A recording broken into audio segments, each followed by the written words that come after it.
Hey guys, in this video I'm going to show you how to set the due date for a task in ClickUp.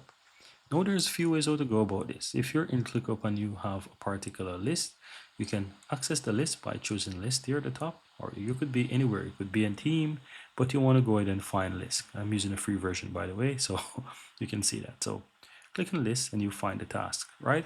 Now, once you're in the task, you can easily go ahead and set the due date. So if you look towards one of the columns, you'll find due date and you can set it here. And I'm going to set multiple, show you how that's done. So go ahead and click on the task here.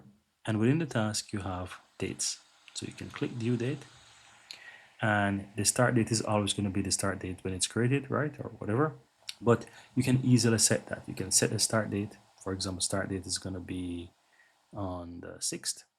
And the due date, I'm going to click here, is going to be a week later, the 13th. So that's it. So I've set the start date and I've set the due date, right? So you can see that. And as I said, for other tasks, you can see right here, you can even set the due date right here as well. So you click here and you can set the start date again and you can set the due date. So you can basically say, okay, this is going to start today and I want to set the due date. I hover over this section. As you can see, you can set the start date by choosing whatever it is, and you can basically set the due date to whatever. I'm going to set it like that. And that's it. So here you have something new, start date, due date, all there. And that's it. That's how you go ahead and set due dates on your ClickUp task. Very easy and very simple.